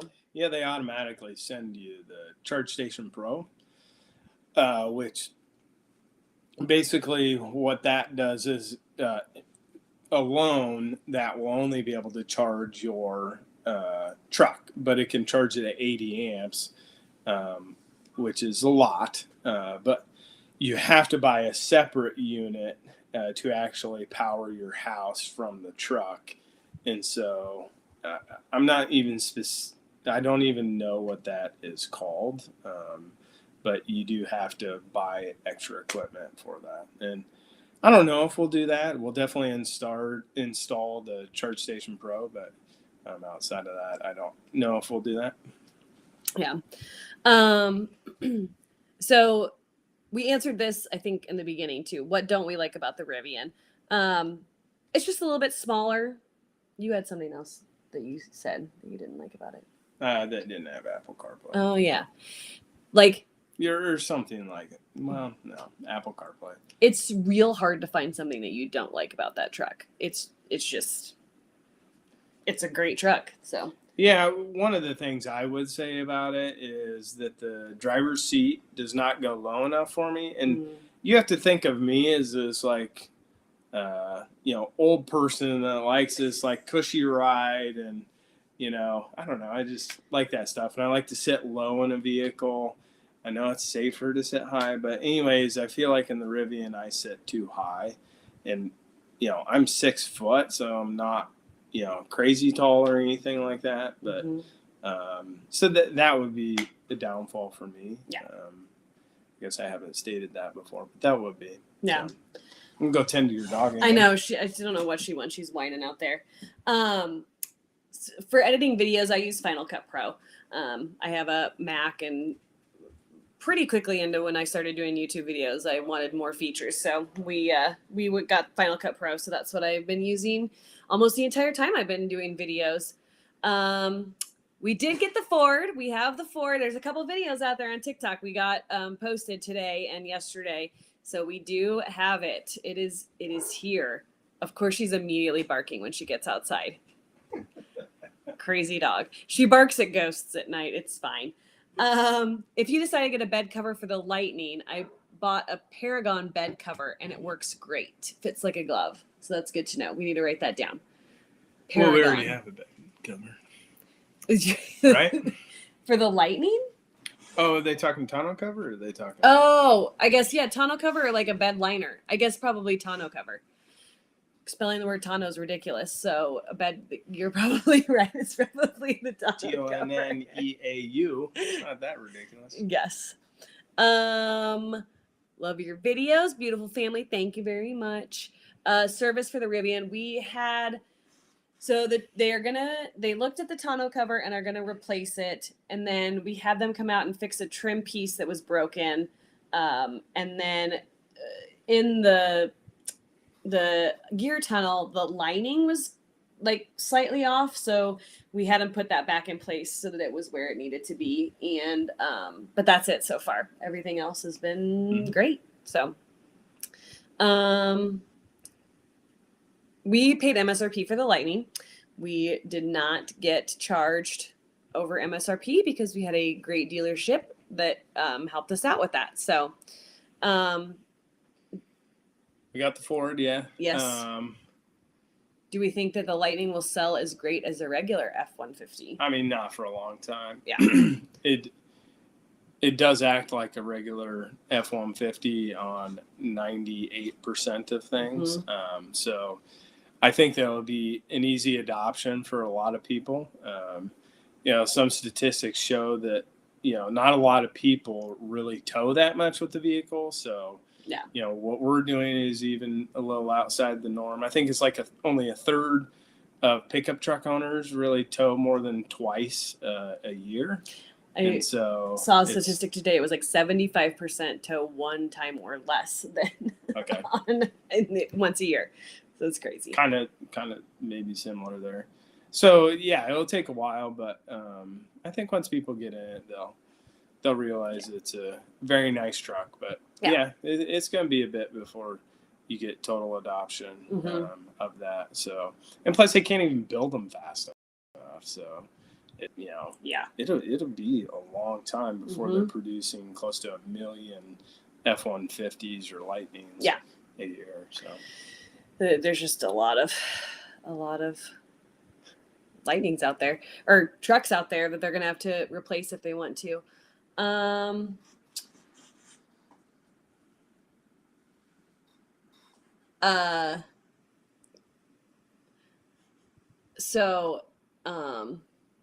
Okay, compared to,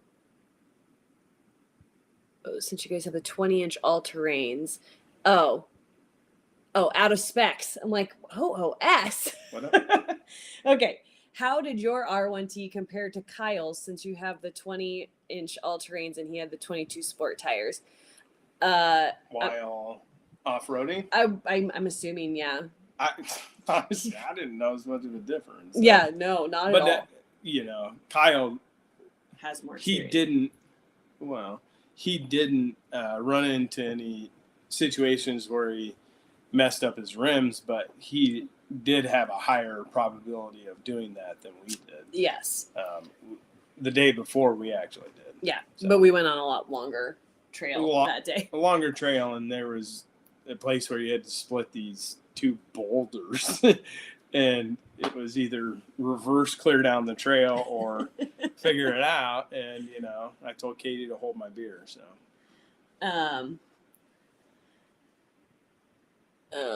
All right. So over here, Kettleman City charging station.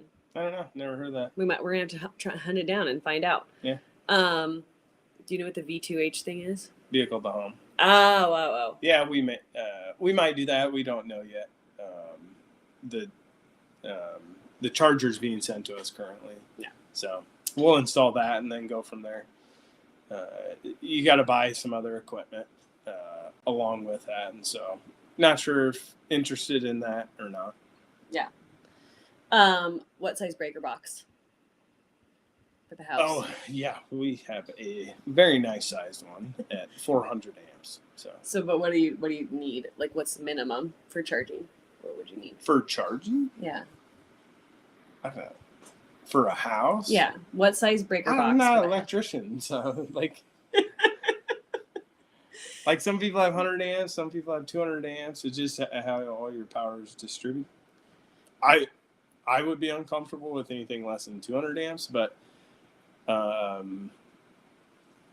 yeah, I'm sure you could get away with it with smaller. And the reason I say that is because when you plug the one that's sent with the Lightning, it needs a 100 amp breaker on it, but you can derate that too. So you could actually probably get away with 100 amp, but it'd be a small house. Yeah. Small service. So how is EV adoption in your community? So within the last couple of years, I've seen a lot more Teslas. When we got our Model X in 2020, it was still pretty rare to see another Tesla. And over the course of the last couple of years, now I see multiple Teslas every day. And 2 years prior to that, when we had the Model S, it was barely. Yeah, like we were maybe one of a handful of Teslas in them. So in our community, it's I'm sure it's slow. Yeah. Because we live in Nebraska. Yeah. So. Yeah. We are so far, as far as we know, we're the only Rivian and the only Lightning in town. But there's some in Omaha. Yeah, the dealerships have some and that kind of a thing. But as far as the Lincoln's a little bit smaller too. So it's, but it's not terrible, but it is slow. Although we did have somebody come from the corporate offices of my business, and she lives in California, and we had the Model S, and we went out to lunch and we took her in the Model S, and she's like, "This is the first Tesla I got to run." And I'm like, "But you live in California. How is that possible?" Okay. Oh, mirror your signs so the background is correct. I would have to do that before we got on. Sorry. I thought about it, but then it was weirding me out because then Steve's over here, and so it was weirding me out, so I couldn't do it, even though the sign's backward. I'm sorry. On both. I know. Good work. I know. I'm sorry. That was my bad. It's so that you guys comment. In one of the videos, we did that same thing. It was an accident. Yeah, it was. It was still funny. But it looked like Steve was driving from the passenger side, and it was blowing people's minds. I think that's funny. Yeah.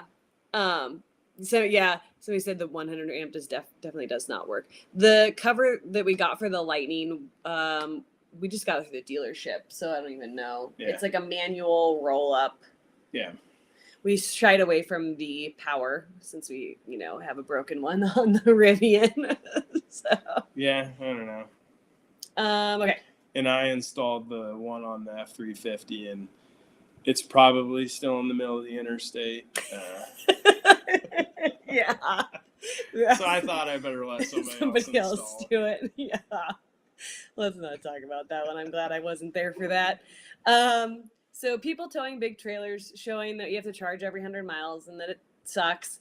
A boat or something like that. So, you're probably going to get a little bit more range, but it's not going to be, you're definitely not going to get anywhere close to your full range.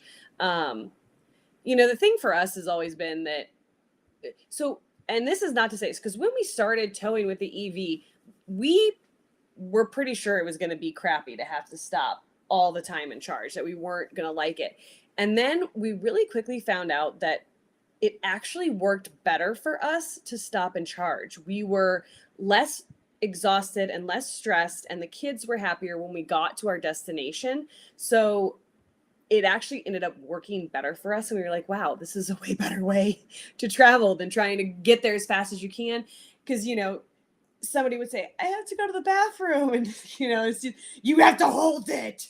And so, no, I wouldn't do that. not quite I would that be bad. frustrated. That's how you felt. That's how the Yeah. energy felt Okay. in the truck was like, and so we have actually enjoyed having to stop. But that being said, you're asking about a boat. I don't know, how much farther do you think you can go? It's just such a hard thing because how big is the boat? I'm not gonna tow a boat that far. Yeah, exactly. Yeah, and if you have a boat and you want to lend it to me for like a year or something, I'll take it and test it out. Yeah. So somebody said, which one tows better? I tow a lot. They are pretty dead even as far as we can see so far. So it really just looking at the features of what you want from Alice. Oh, we got a rose. Thank you, Emerson. So I'm sure that was for me. your beautiful face. Okay. Last week, my AC and Tesla cooked their breaker by running at the same time. Yep. It's a lot of draw. So, but look at all of those roses. Thank you, ma'am.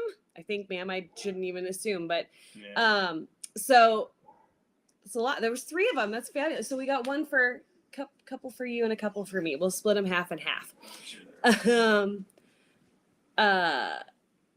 So let's see. Thank you. And oh, she says she loves the lightning too. Yes, it's pretty awesome. Oh, we already traded the Tesla. The Tesla's gone. The Tesla is, I think it's still at Beatrice Ford in Beatrice, Nebraska. If you want to go pick it up, you can buy it from them. Sir, okay. See, sorry. I should not have guessed. I'm terrible at that. I do that all the time. Okay.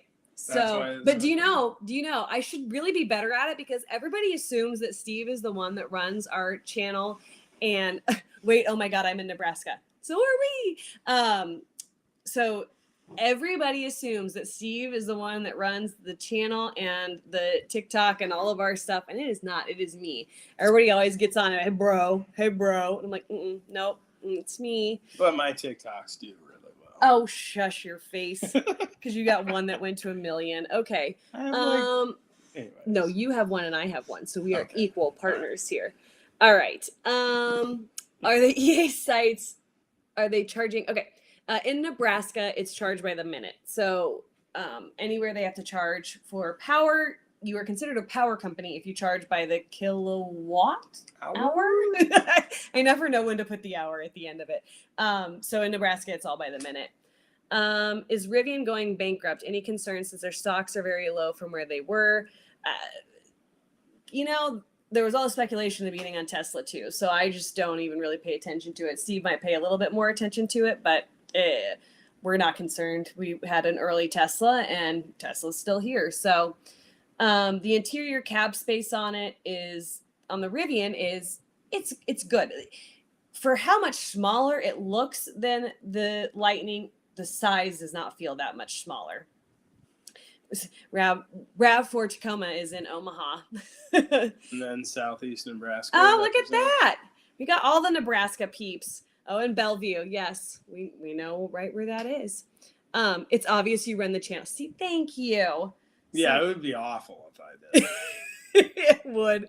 It would be about anything and everything under the sun, whatever's going on. York, look at all the Nebraska people. Thank you, RAV4, for the rose, getting some Nebraska love. York.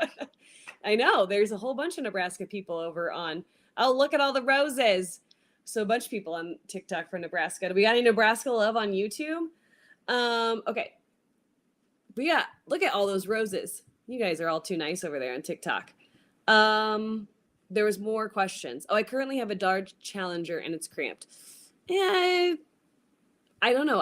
I've never been in a Dodge Challenger, so I don't know what the size is like on those. But that's a 2-door. Oh yeah. No. Yeah, it is the 2-door. Yeah. Right. Yes. They're sweet looking. Yeah, they are. And Rivian just use the space really well. So when you're in it and you have extra stuff, you feel like there's a place to put it and you have something to do with it. So that makes the space feel a lot better. The pop-up summaries that you do. Thank you. It takes a lot of work. Oh my gosh. For the first time, I made him. Not the first time. I've done it before. Well, you have, but I made you like put it into the format to actually go in the video for this very last video that we did. And he's like, how long does that take you? And I was like, it takes a while, but the people appreciate it. So we're glad that you enjoy them, because It probably took me 4 hours.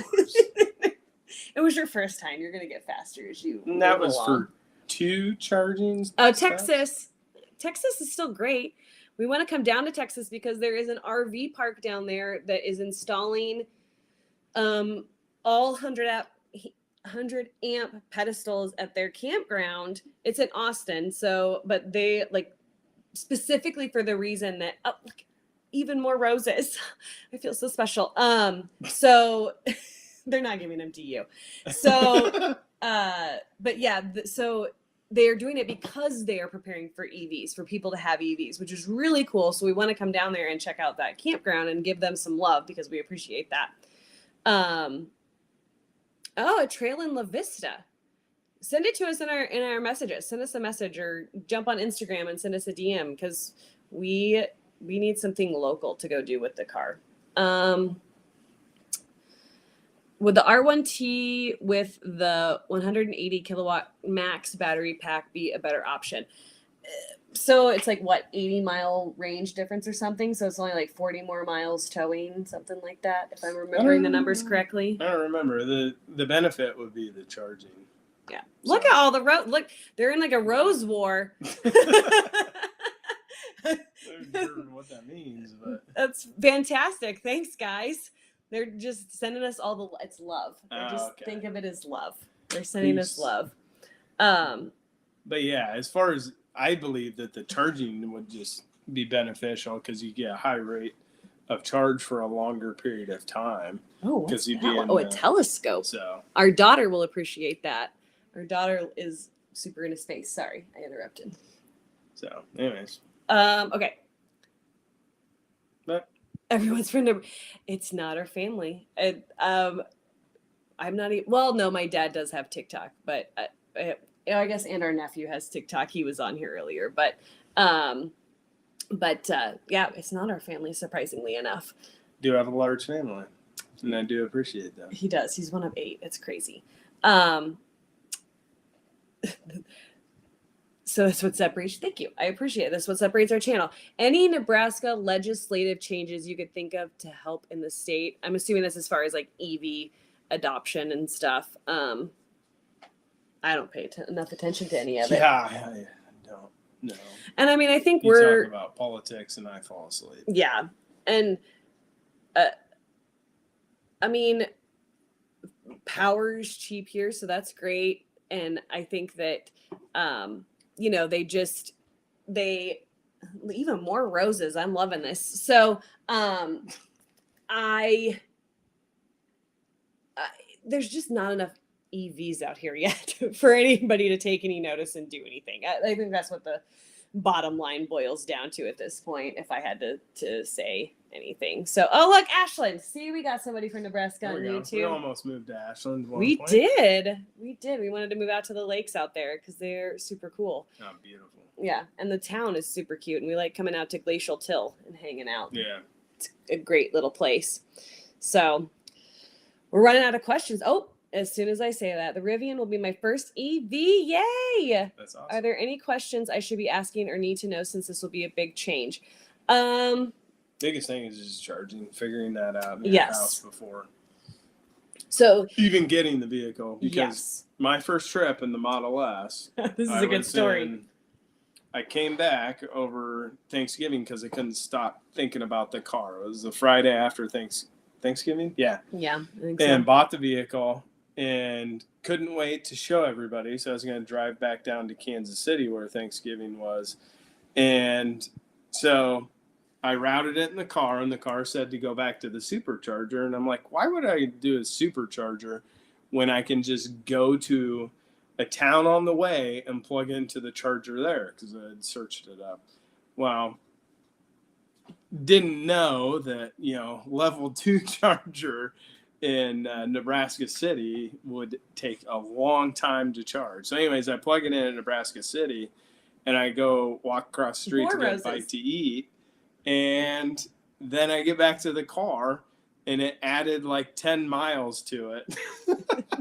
And so then I quickly realized that not all chargers are created equal. So Yeah. anyways, I didn't at the time have a 1450 or a 40 amp, 50 amp, however you want to say it, charger at the house. So that would be my suggestion, is get that 40 amp or 48 amp charger at your house right away. So there's a trail in Norfolk, which is up by his old stomping grounds. Yeah. So we want to do a trip to go actually back to his hometown, because it is out in the middle of nowhere, and prove that it's possible to go do those things. And so maybe we'll have to go check out the trail when we go do that. So yeah, we could even tow the trailer back there, which would take a while, but it'd be, I think, a great challenge. Yeah. Yeah, because it's out in the middle of nowhere. So the payload, is it plenty for your Airstream, your family, and your stuff? We think so. We may never go put it on a scale, so we don't find out for sure. But that's one of those things.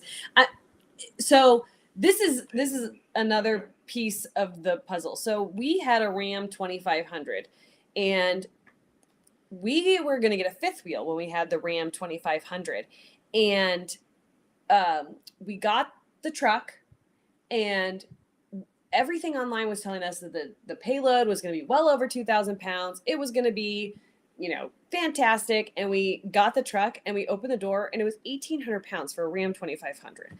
So, it's just such a numbers game. And but I think the bottom line is that, yes, if we super loaded our trailer, we might be at the top of it. But like we said before, there's so much cargo capacity on the trailer, we probably aren't going to hit that number. I like to go hunting, so I'm concerned about chargers in the boondocks. It really just takes some planning. You just kind of have to think ahead and know where your chargers are and have a plan, and see if there's a buddy that has a 50 amp outlet close enough in his house where you could run a cord to it and charge. So just kind of think ahead. So yeah, and if you're hunting, typically you're going to be hunting on a farmer's land or something like that. This is how did it back home, or something like that. And there's two things to that. You can charge the vehicle. A lot of these small towns actually have campgrounds there, so you can plug it into that. And then also, if you're going to a farmer's, hunting ground or something like that, they may have a welder, and a welder uses a bigger plug. And so you just want to make sure and have the adapter for that. Those are just options, but yeah, that is a concern. Just because it's, it's not like gas stations. There's not one in every town, even if it's a small town. And then big towns, obviously, there's more roses over there. You're all over it. Do you have a 40 amp outlet in your garage for each car, or do you switch which one is charging? Yeah, you could just use one, but how many do you have? I have 3. It's a little ridiculous. But anyway, yeah. So most of the time, though, we are swapping. The other outlets in our garage have other jobs and purposes. So we are usually switching, and then whoever has the lowest state of charge that evening gets the big charger, and then the other one plugs into the wall outlet, and it's worked, and we haven't had any issues with that. So we've been able to get it's called Off-Road Ranch in Norfolk. Okay. It's happening in 2 places. They're talking about it over here and over here. That's gonna confuse my brain. Okay. Would you try the Cybertruck? Yes, we would. We have a reservation on it, and we will see where the world takes us by the time they come out. Any idea for solar option to go on the truck? The technology just isn't there yet for something that's physically on the truck. Even if something was on the trailer, you just can't collect enough sun on the amount of solar panels that you can have on the truck or the trailer to get you much of a charge at all. It's like some crazy amount, like days to get a charge off of solar panels. Well, what? How much solar panels? See, this is you're just too technical. The ones that you were going to put on the camper, what did you figure out? Oh, it would take over 30 days to go from 0 to 100. So it's just the technology's not quite there yet. Yeah, and that's 1,000 watts of solar, which is a lot. Yes.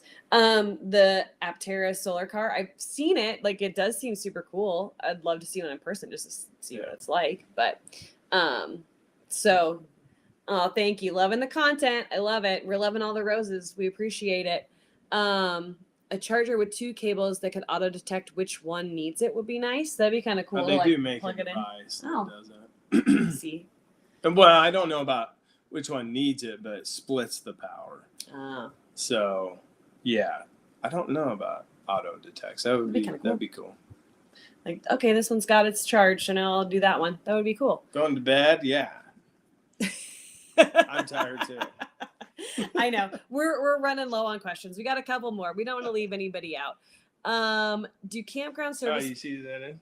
Oh my gosh. Hey. That's super weird. Haven't seen you in forever. Yes, we do need to hang out soon. Well, Mark was on earlier. Oh, he was? How did you not tell me? Not the Mark. Oh. See. Yeah. Yeah. And he's seen you more recently than I have. We are going to have to hang out. It's been way too long. Do campground service panel requires adapters to use the 1450 when charging the Lightning? No, it's plugged right in, right? It's 50 amp plug. Yeah. No, it's a 1450. I guess if it only has a 30 amp, then you would need an adapter. True. And if you're going to use a 30 amp, you want to make sure you're going to be there for at least 2 days and not moving. Yes. So if you drain the battery on your EV. Yeah. And we had one back with the Model X where we plugged in on 30 amp. And we drove my parents' truck around for that trip because we did not anticipate how long it was going to take. Yeah. So I want to trade my SUV for a Model X. Model X, sweet vehicle. Yeah. The Model X is so seamless. The charging network is great. You're not going to have any problems with that. We do have a video on the channel, on the YouTube channel, about like things you should know before you buy an EV. So go back and find that one because those were things that, especially me as someone who didn't really do any research on it before we got the car, he was doing all of it. It were things that as I looked back in hindsight, I was like, I needed to know this, before I take off in the car on my own. So go back and find that video. It's got some good little couple things to think about. Yep. So yes, we did get a charge cable with the Rivian, and it's 32 amps. Yep. Yeah. Good work. See, when you type it in enough comments and stuff, you start to remember the numbers finally. Do you guys charge to 70, 85, or 100% for daily use? 80-ish. 120%. Oh, good Lord, no. 70 most of the time. Yes. So you don't want to. The lowest you can keep it, really, the better for your battery health. So. Yeah, and that's mostly if you're just not driving it much, So if you're leaving it for extended period of time, so yeah, 70% is good. Yes. For in town, so. Yeah, $450 a week. Yeah, it would save you a lot to switch to electric. Yeah, on the gas. If you're depends. So you're driving a RAV4, so you're driving a lot of miles. So that would you just want to make sure and have that higher amperage charger for your electric vehicle at your house, and then yes, you would definitely save a lot of money. 80 amp Charge Station Pro will help alleviate charging strain in your garage with 2 electric trucks. Ford claims can add 30 miles per hour or more. Yeah, so on that 80 amp charger, it will be able to charge the Lightning very fast. Can't remember what I figured out. It's just like 6 hours or something, which is crazy for a AC to DC charger. I don't know why I did air quotes. But, and then, but then when you plug it into the Rivian only has an onboard charger of 48 amps. So it'll still be better than what we currently have. But yes. Yeah, we have 200 amp breaker. What did you get the? Oh, did we get it for testing, or did we purchase it, or did we get it for testing? We purchased it. Yeah, we purchased it. When we put the reservation down on the Lightning, at that point in time, we were uncertain if we would ever get the Rivian. So we put the reservation down and wanted to because we wanted a truck. We wanted to be we put the cart before the horse. We bought the 30-foot trailer, thinking we would have one of these trucks. So then last year. So we needed a truck to be able to tow the trailer. So then we put in the reservation, and so Rivian today. I wondered if it was you guys. Honk, wave, do weird, crazy things, and we'll always wave back. Rivian was didn't go very far today. No, it didn't. No, it didn't. To work and back. Thoughts on PHE EVs, especially in rural areas? So that's the partial, right? Like partial hybrid. Mm-hmm. Yeah. I mean, I think that the power boost is. I'm going to say this over and over again because, once again, I like Fords, but I think the Power Boost is probably one of the best trucks on the market. Thanks, Bryson. So you're going to continue to answer the question. No, that's it. Yeah. So, I think they have a lot of great options for the hybrids and stuff. So we had a diesel F350 before we had the Lightning, or I should say the Rivian. So we traded the F350 in for the Rivian. So I don't think we probably would have gone to an F-150. So the weight of the Lightning makes it a lot more comfortable for towing a trailer that's that big versus a traditional F-150. And so we probably would not have gone back down in size in the from an F-350 to an F-150. So we would have stayed with a bigger F-series truck if we were going to stay with a gas-powered truck. But the weight of the electric trucks just really makes them really stable when they're towing. So they feel real comfortable when you're towing them down the road. So great range test video. Thank you. And what made us go with the Rivian? Oh yeah. So Jose says it's in Bellevue. No, we were not in Bellevue today, but we've run into a couple people at the Chargers that are in Omaha. So the Rivian was really the Rivian's way faster. I think if we knew for sure that the Rivian was going to be delivered, we wouldn't have even put in an order on the Lightning. He's like, yes, I would have.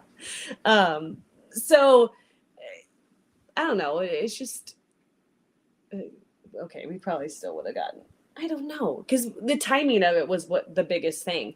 So, but as soon as we saw the Rivian, we knew we wanted it, and then we watched A Long Way Up, and we really knew we wanted it. And so I think it was always a part of the plan. And then the Lightning just got kind of rolled into it as well. So yeah, because we didn't order the Lightning until May of 2021. A year later. So anyways, looks like we need to wrap it up. I know. So we've been on here now for a couple hours. Wow. So thanks to everybody for joining us. This was a lot of fun. We want to try to get on for lives more often because we know it's a great way for you guys to ask the questions that you want and get your answers. All right, we're going to answer one more. 3 kiddos, R1S reservation, and currently have a small pop-up camper. Thoughts on 3 kids in your Apex camper? That was a great little camper. Like, for the size of it, it had so much space and worked so well. The layout and that was great. With the slide. Yeah, one slide. Yeah, with a slide, you had a lot of floor space if the kids wanted to put Legos out and play and stuff. Good. It was a great camper. So we really liked that one. We were sad to see it go, but we knew we wanted to go Airstream. So yeah. But all right, guys, thanks for joining us. Everybody have a good night, and we'll see you on our next live or in our next video. See you guys. Well, then I know. Like, nope, I gotta come over here and